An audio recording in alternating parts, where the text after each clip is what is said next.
6 de la madrugada, 40 segundos. Los saludos desde Mañanas Blue en este amanecer víspera de festivo. Ahora el ministro de Salud de Colombia critica las unidades de cuidado intensivo, las UCI, con el argumento de que fueron un negocio durante la pandemia. El ministro Jaramillo, que había criticado la semana pasada las vacunas, ahora su blanco son las UCI, el mismo argumento, el mismo motivo, que es el negocio, que es lo que ve el gobierno, el presidente Petro, esta izquierda, todo atribuyéndoselo a que hay negocio detrás. Y el ministro se atreve a criticar las unidades de cuidado intensivo diciendo que las pagaban así no tuvieran paciente, como si esas UCI no hubieran salvado miles de vidas. Esas camas atendieron a casi 500,000 de personas. Claro, muchos murieron. Y es cierto que pagaban por unidades de cuidado intensivo, porque valían plata, eran las más peleadas en los mercados internacionales. Al ministro también se le olvida que esas UCI salvaron vidas sin que nadie tuviera que vender su casa para pagar la atención en la clínica.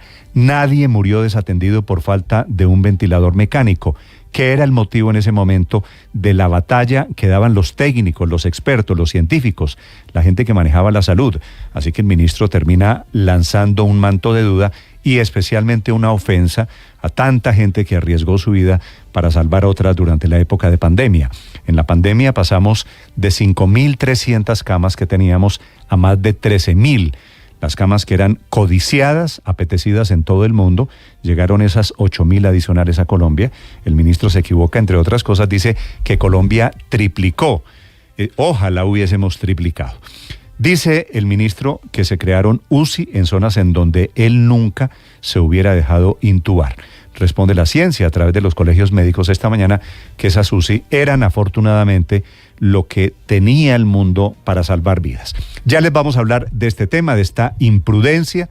Es el mismo ministro que había dicho que los vacunados contra el COVID hacemos parte del experimento más grande de la humanidad. Es decir, el ministro, al fin de cuentas, hoy no reconoce.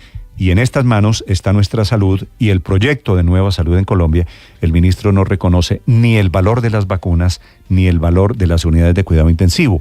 Él, que debía ser un ministro guiado por criterios científicos, técnicos, es un ministro todavía activista, muy ideologizado, criticando lo que salvó tantas vidas durante la época del COVID. Y el ministro, a renglón seguido, después de decir lo que dijo en el Congreso, anuncia una vacuna, la bivalente, que será puesta de refuerzo para niños menores de 17 años o jóvenes, mujeres embarazadas, mayores de 60 años o población con comorbilidades, para quienes quieran tener el refuerzo del COVID. Todo una gran paradoja. Por estas incongruencias o comentarios del ministro, 2 partidos, 3 en realidad, piden una moción de censura al ministro Jaramillo en el Congreso. El ministro que no se acuerda, entre otras cosas, de algo elemental, que el propio Gustavo Petro durante la pandemia pedía más unidades de cuidado intensivo. Bienvenidos, está comenzando el Día de las Velitas, con puente festivo en Colombia. Hay normalidad a esta hora en carreteras de todo el país, inclusive en la accidentada vía Bogotá-La Mesa, que estuvo cerrada por muchas horas, más de 12 horas, por la protesta de habitantes de ese municipio en Cundinamarca, La Mesa, contra un contrato de parquímetros, que era lo que quería instalar el alcalde. La carretera ya está habilitada, pueden pasar quienes van para Pulo, para Tocaima o para Girardot, que son sitios de descanso cercanos a Bogotá, seguramente muy concurridos durante esta época de fin de año. La gente levantó allí la protesta porque el alcalde suspendió el contrato, aunque la gente está pidiendo que lo cancele definitivamente. Se le están acabando esta mañana y es una de las noticias del mundo, las intenciones de diálogo a Maduro en Venezuela. Hay una andanada del fiscal Tarek William Saab, del chavismo todo, lanzando nuevos ataques y nuevas órdenes de captura contra muy prestigiosos opositores, 13, entre los cuales hay candidatos presidenciales, exministros, a quienes están deteniendo desde anoche en Venezuela por el delito de traición a la patria y conspiración, que suele ser el subterfugio de estas dictaduras.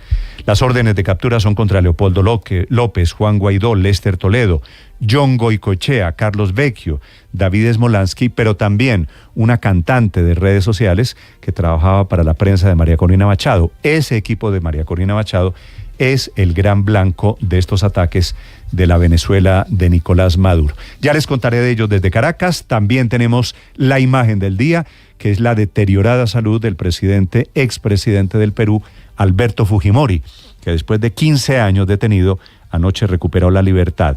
Sale libre, va a morirse en su casa, está grave de salud y es el argumento humanitario del Tribunal Constitucional de Perú, contrariando una decisión de la Corte Interamericana de Derechos Humanos. Les hablaré en segundos de lo que está pasando a propósito de Venezuela en su disputa con la Guyana.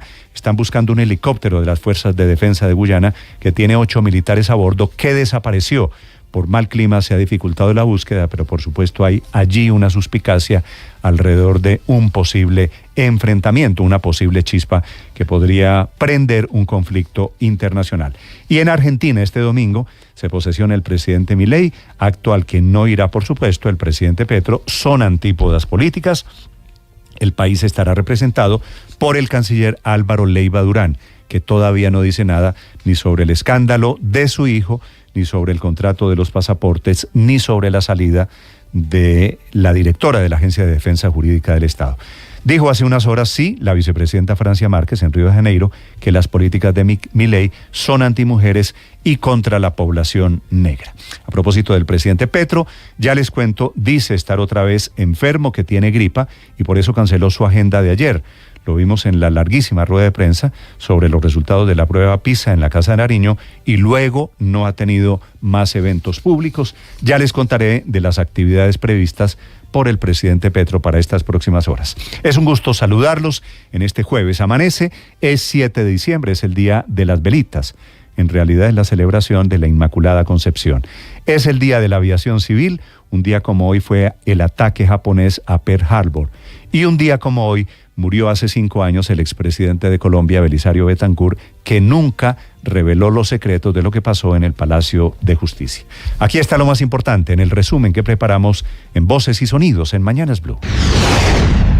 Triplicaron las camas de cuidado intensivo porque fue un negocio. Ningún país del mundo tuvo que ampliar las unidades de cuidado intensivo como las ampliamos aquí. Esta es la increíble declaración del ministro de Salud, Guillermo Alfonso Jaramillo, quien arremetió contra el incremento de camas de las unidades de cuidados intensivos durante la pandemia de COVID-19. Ninguno pusimos unidades de cuidado intensivo en sitios en donde yo nunca me hubiera dejado entubar.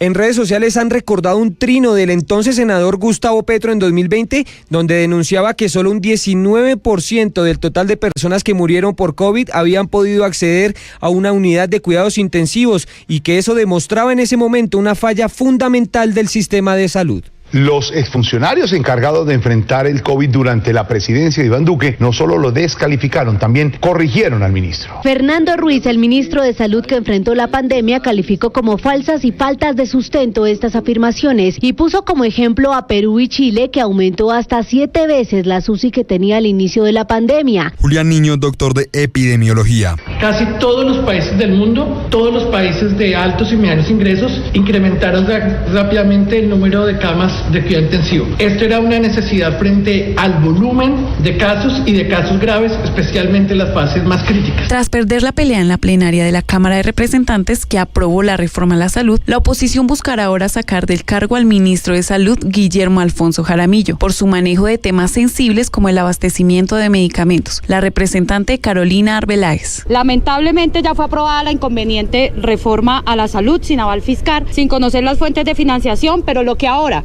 nos preocupa es la crisis que está atravesando el sistema. El ministro está incumpliendo con sus funciones constitucionales, legales y reglamentarias. Está poniendo en riesgo la vida de muchos pacientes. Pero además de la polémica, el ministro le confirmó a Blue Radio que ya se autorizó la aplicación de la vacuna bivalente contra el COVID-19 para personas de 12 a 17 años, mujeres en embarazo y mayores de 60 años. Insiste el ministro en que el virus está cambiando. Lo hemos visto ahora con los genomas, el estudio de genoma que hace el Instituto Nacional de Salud, ya ha venido y cambia muy rápidamente. Lo que está dando ahora de COVID, pues ya no es igual a lo que fue en la época de la pandemia. Más de una decena de opositores son ahora señalados por la Fiscalía venezolana de conspiración y traición a la patria por presuntamente ser parte de un plan financiado por 2 norteamericanos que buscaban boicotear el referéndum consultivo sobre la Guayana Esequiba. Fiscal General Tarek William Saab mantenía relaciones económicas con Claudia Macero, Pedro Urruchurto y Roberto Abdul. Estas personas, conjuntamente con Henry Alviares, dirigían acciones desestabilizadoras y conspirativas. Entre el grupo de opositores están 3 de los colaboradores más cercanos a María Corina Machado. Lo que están haciendo hoy contra miembros de 20 y de otras personas es una gran equivocación y no nos van a detener. Todo lo contrario, esto nos da más fuerza.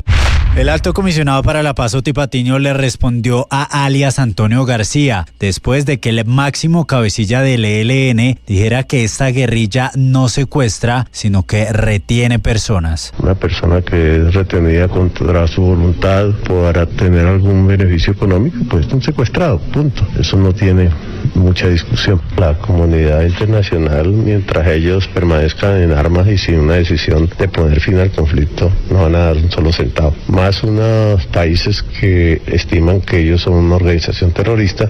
El ICA concedió permiso de venta a Ancestral, un abono orgánico tipo triple 15 con base en hoja de coca. Ministra de Agricultura Jennifer Mojica. Con la idea de que ellos puedan hacer el desarrollo de su industria comprando coca a cocaneros en la región del Cauca, pero también en la región de Nariño, en la región de Putumayo.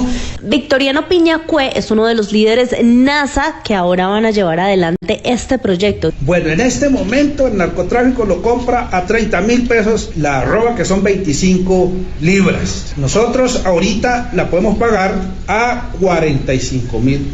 La UNESCO declaró la partería como Patrimonio Cultural e Inmaterial de la Humanidad. Colombia y 7 países la habían nominado por su aporte al bienestar de las comunidades. Me siento orgullosa de ser partera y así estaré hasta el último día de mi vida. La Policía Nacional lanzó el Plan Navidad con el que buscan brindarle seguridad a los colombianos este fin de año. Se dispuso un plan de recompensas de hasta 5 millones de pesos para las personas que den información que permitan la incautación de cargamentos de pólvora y centros de distribución clandestinos. El director de la policía, William Salamanca. Con una Navidad tranquila, pacífica. Esta estrategia, que se llama Navidad, en Navidad siempre presentes, tiene la prioridad sobre la protección de los niños, niñas y adolescentes de Colombia. El presidente Gustavo Petro no va a asistir a la investidura de Javier Milei como nuevo presidente de Argentina el próximo domingo. El canciller Álvaro Leiva es quien va a encabezar la representación colombiana en la ceremonia. Y a propósito, la vicepresidenta de Colombia, Francia Márquez, cuestionó la elección de Javier Milei por el pueblo argentino. Odio que generan divisiones y que por supuesto entonces uno ve como Argentina una persona que está en contra de los derechos de las mujeres, en contra de los derechos de los negros, o aquí mismo con Bolsonaro, pues terminan siendo elegidos por el mismo pueblo oprimido. Fue reabierto el paso en la vía Bogotá-La Mesa. Las autoridades llegaron a una conciliación con los habitantes de este municipio. Jorge Godoy, secretario de Movilidad de Cundinamarca. Han accedido contratista, contratante, a suspender de manera inmediata el contrato que tiene como objeto regular las zonas públicas de parqueo. De esta manera informamos a la comunidad que sus peticiones han sido escuchadas. En una casa de Usme, en el sur de Bogotá, fue capturada por la Dijín de la policía y el FBI la venezolana Wanda de El Valle, quien se había convertido en la más buscada de Sudamérica luego de controlar una zona del sur de Lima, en Perú, a favor del Tren de Aragua. Sobre esto habló el general Óscar Arriola, jefe de investigación criminal de Perú. Se ha logrado la identificación plena, se han enviado desde acá las impresiones digitales de Wanda porque tiene algunos cambios físicos y entonces se ha confirmado ya la identidad plena. Quedó libre el expresidente peruano Alberto Fujimori, el exmandatario que cumplía una pena de 25 años de prisión por las masacres de Barrios Altos y La Cantuta, es excarcelado. Su liberación se produjo por la orden del Tribunal Constitucional, que restituyó por razones humanitarias el indulto que le otorgó en 2017 el entonces presidente Pedro Pablo Kuczynski. Hoy se cumplen 2 meses de una guerra que ha dejado 16.200 muertos en el lado palestino y 1.300 en Israel. El ejército israelí está hoy combatiendo a Hamás casa por casa. Asegura haber matado a 5 de 11 altos mandos de Hamás. En tanto, el secretario general de Naciones Unidas invoca una herramienta excepcional para tratar de forzar un alto al fuego. Advierte de un colapso total en la franja de Gaza si no se proporciona ayuda urgente a la población civil. Urges the members of the Security Council to press to avert a humanitarian catastrophe, and he appeals for a humanitarian ceasefire to be declared. Va a impactar con pierna derecha, saca remate. ¡Qué golazo! Se definió el segundo finalista del fútbol colombiano. Junior de Barranquilla en el Metropolitano se impuso 4-2 al Deportes Tolima y se medirá al Medellín en el partido decisivo por la Estrella de Navidad. Se jugará la ida este domingo y la vuelta será en Medellín el próximo miércoles. Estás escuchando Blue Radio.